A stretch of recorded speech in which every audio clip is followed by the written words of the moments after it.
இன்னொரு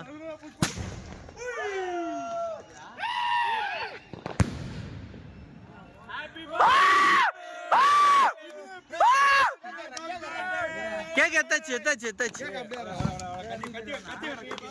மச்சான் வீட்ல இருக்குது மச்சான் எத்தனை மச்சான் வீட்ல இருக்குது மச்சான் 12 ஒண்ணாவது வெட்டு 12 ஒண்ணாவது